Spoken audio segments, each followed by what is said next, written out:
Di sini saya Jawharatul Inayah akan menjelaskan metode ARIMA menggunakan data stasioner non-musiman dengan menggunakan software Minitab, R Studio, dan SAS. Selanjutnya yang pertama yaitu kita lakukan import data, yaitu dengan klik file atau langsung di kontrol Setelah itu kita cek apakah data kita itu udah benar atau salah. Nah, di sini data saya itu ada 36 data. Kemudian kita lakukan plot terlebih dahulu untuk datanya, yaitu plot time seriesnya. Setelah itu kita pilih yang plotnya yang simple. Nah, untuk variabelnya kita ambil yang data pengunjung. Setelah itu kita lihat di time scale-nya, kita pilih yang kalender yang month year, lalu di month itu bulan itu kita pilih bulan 1, di year-nya tahunnya kita pilih 2019 karena di situ kan Januari 2019 ya. Untuk data intermennya adalah 1.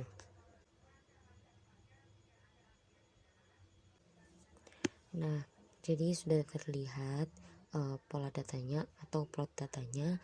Setelah itu kita lihat apakah dia memiliki indikasi musiman atau tidak. Kita klik 2 kali, terus kemudian akan muncul seperti ini. Nah, di sini nanti kita pilih yang pada variabel bulan. Nah, ketika udah terlihat hasilnya, di sini kita melihat ya bahwa data ini tidak musiman atau seasonal. Nah, setelah itu kita cek apakah data tersebut stasioner terhadap varian atau tidak, yaitu dengan box chart ya.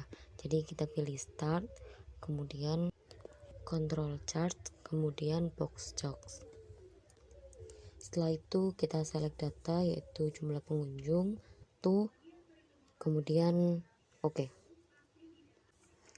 Nah, setelah hasilnya telah tertampilkan, maka kita cek apakah data ini tuh stasioner terhadap varian atau tidak.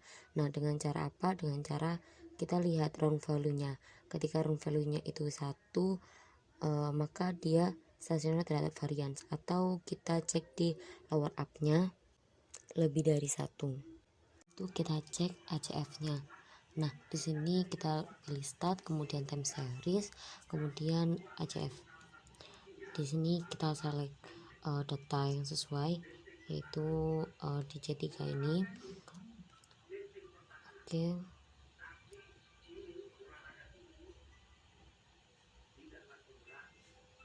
Nah, dari hasil ini bisa kita lihat bahwa link pertama itu dia sudah melebihi garis, atau dia ini merupakan cut off ya.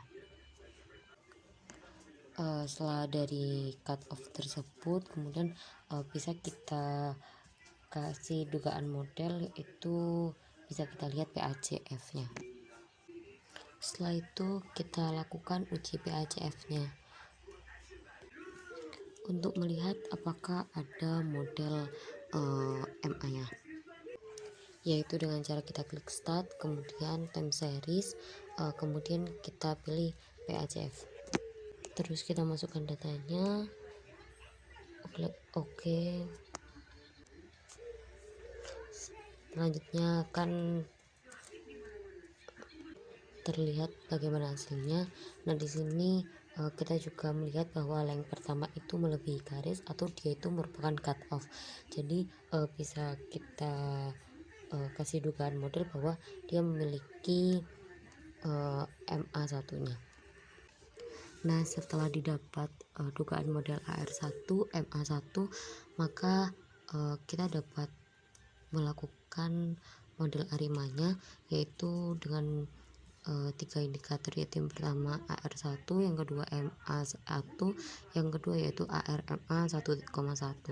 Selanjutnya kita lakukan pengecekan residual dari ketiga model tersebut. Dilihat apakah datanya sudah whiteness dan berdistribusi normal atau belum. Yang pertama yaitu kita membuat model arimanya, itu di start, time series, kemudian arima, lalu kita select datanya. Nah, di sini di kolom auto regresif ini kita kasih 1 ya, yang lainnya 0, karena di sini ini menandakan dia AR1. Untuk storage-nya kita checklist residual, kemudian oke. Nah, di sini kita lihat, kita ganti dulu ya residualnya ini residual AR1 biar nanti gampang buat nentuinnya.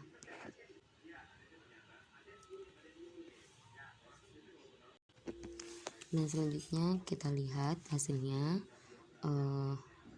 Di sini bisa dikatakan ya bahwa dia ini termasuk whiteness dan datanya itu berdistribusi normal. Karena di sini p-value-nya itu lebih dari alpha ya.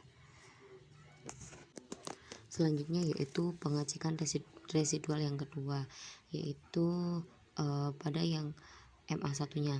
Seperti tadi caranya.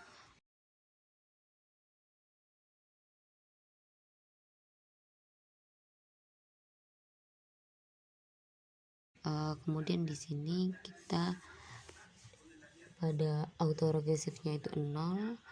Nah, terus kemudian pada sini itu 1. Oke.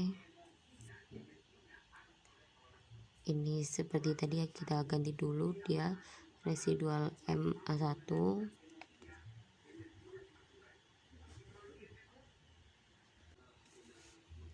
Nah, di sini p-value-nya juga lebih dari alpha, maka dia berdistribusi normal. Selanjutnya yaitu pada model yang ketiga, kita cek sama seperti yang tadi caranya. Di sini auto regresifnya 1, kemudian moving average-nya itu 1, jadinya 101 ya. Kemudian oke. Lalu ini kita ganti untuk memudahkan ya, jadi ini kita ganti ARMA.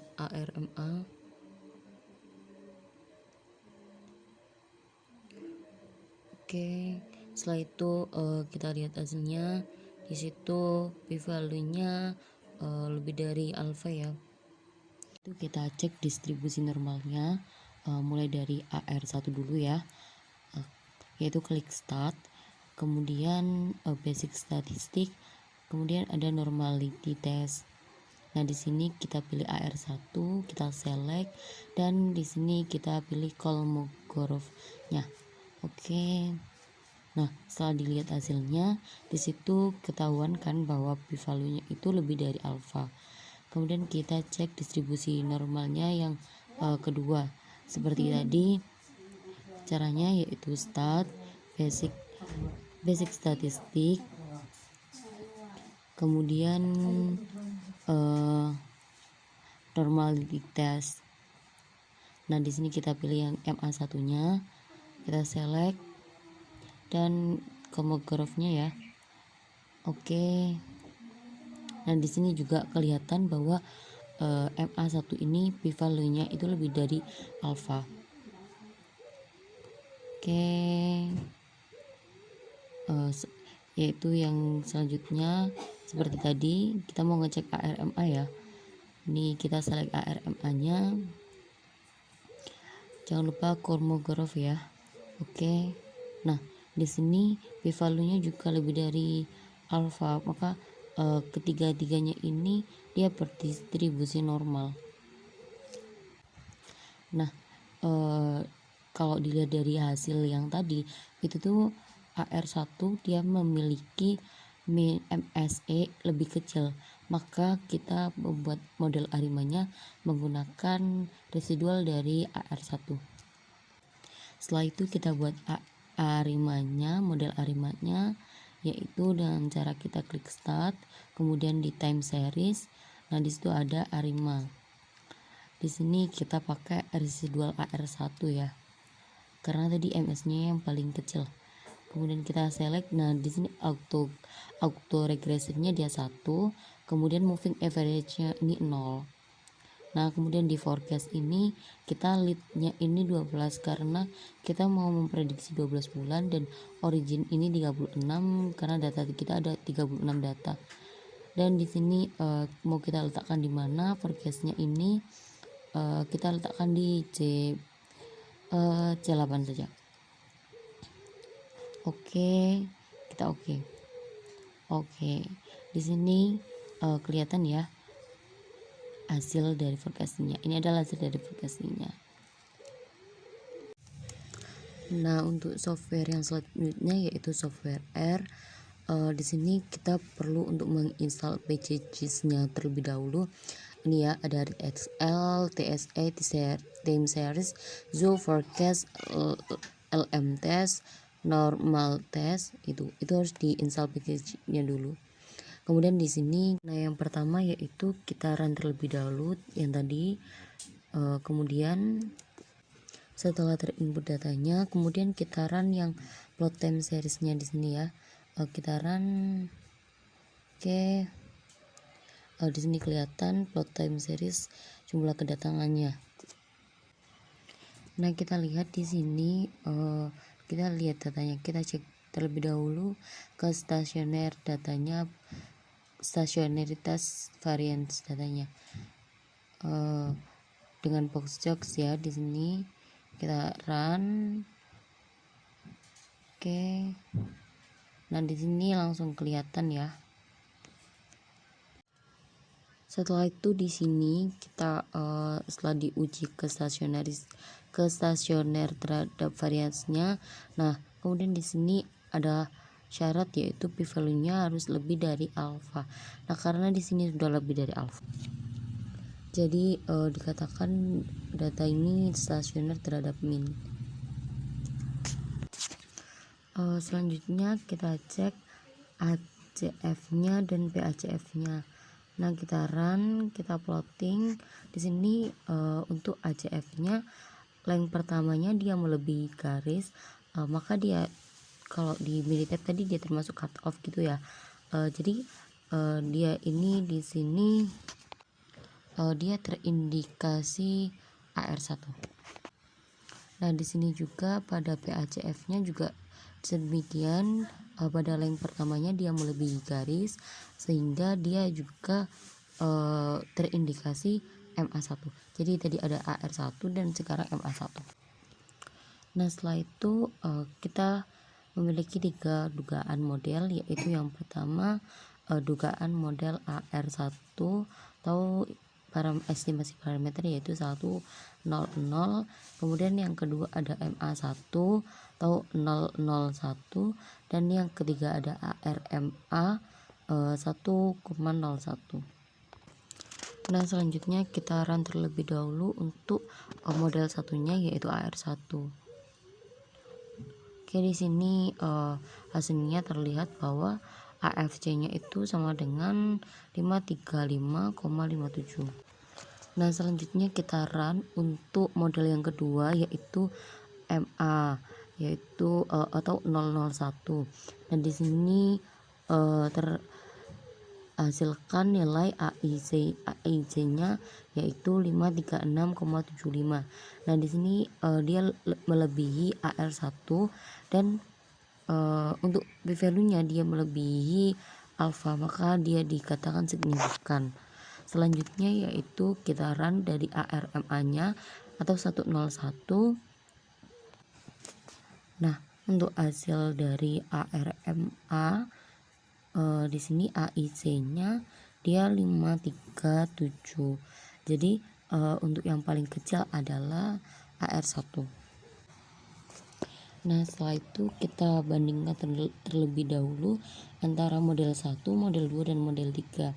Dimana di sini model 1 atau AR ini tuh lebih baik ya, karena dia nilai AIC-nya dia lebih kecil daripada kedua model lainnya, dan dia juga p-value-nya lebih dari alpha. Jadi dia juga signifikan, yaitu dengan nilai AIC-nya 535,7. Selanjutnya yaitu dilakukan uji residual. Uji residual sendiri itu yaitu uji distribusi normal. Karena tadi p-value-nya ketiganya p-value-nya itu lebih dari alpha, maka di sini ketiga-tiganya dia berdistribusi normal. Selanjutnya kita uji white noise terhadap model terbaik, yaitu model 1 tadi, menggunakan L-Jung box. Nah, di sini dia p-value-nya melebihi alpha untuk distribusi normalnya. Nah, untuk yang p-value yang kedua juga sama, sedangkan yang p-value yang ketiga, keempat, dan kelima tidak ada indikasi modelnya, maka dia dikatakan white noise karena di sini p-value-nya itu dia melebihi dari alpha. Nah, setelah kita mengetahui bahwa dia termasuk white noise dan dia berdistribusi normal, maka di sini kita lakukan prediksi atau peramalan atau forecastingnya. Di sini forecasting ini selanjutnya kita run. Oke. Nah, di sini kelihatan ya hasil dari forecastingnya. Oke, itu adalah hasil dari forecastingnya. Nah, ketika diplotkan di sini di grafik yang berwarna biru itu merupakan forecastingnya, hasil dari forecastingnya. Selanjutnya kita menggunakan software SAS, yaitu yang pertama kita inputkan terlebih dahulu datanya. Nah, di sini kita langsung memasukkan jumlah kedatangannya ya, langsung nilainya. Nah, yang pertama di sini kita lakukan tahap identifikasi. Di sini data kita ini di sini data pengunjung. Selanjutnya di sini y-nya ini sama dengan 0. Kenapa sama dengan 0? Karena pada data ini itu tidak dilakukannya differencing. Nah, setelah itu kita ke tahap estimasi. Di tahap estimasi ini kita lakukan AR1 ya, sesuai dengan model terbaik yang tadi sudah kita hitung di Minitab dan R. Nah, di sini P ini sama dengan 1. P di sini tuh kalau di Minitab tadi semacam auto regresif ya. Terus kemudian di sini ada Q sama dengan 0, dimana ini seperti moving average-nya, yaitu MA-nya. Setelah itu lanjut kita lakukan tahap ramalan atau forecasting. Nah, di sini panjangnya itu selama 12 bulan.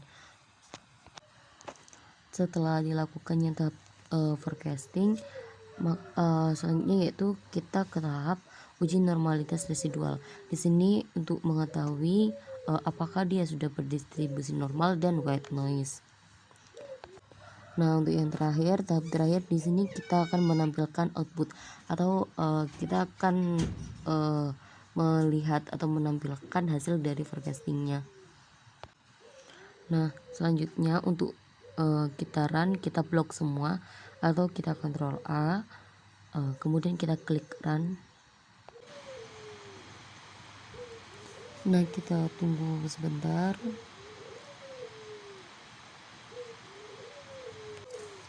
Nah, di sini kelihatan di sini plotting grafiknya, plotting data grafiknya. Terus kemudian ini di sampingnya ada ACF, kemudian di bawahnya plot ini ada PACF, dan di sampingnya lagi ada EACF-nya, grafik EACF-nya.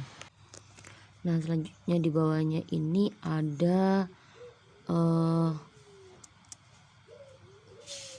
ACF, PACF ini ya. Ini ditampilkan semua di sini. Nah ini ada distribusi normalnya, grafiknya, white noise, kemudian nah yang paling bawah ini adalah output dari forecastingnya, itu yang menampilkan hasil dari prediksinya, forecast varienya. Nah setelah itu nanti mungkin bisa kita bandingkan ya hasil forecasting dari ketiga software tersebut. Oke, sekian dari saya. Kurang lebihnya mohon maaf. Assalamualaikum warahmatullahi wabarakatuh.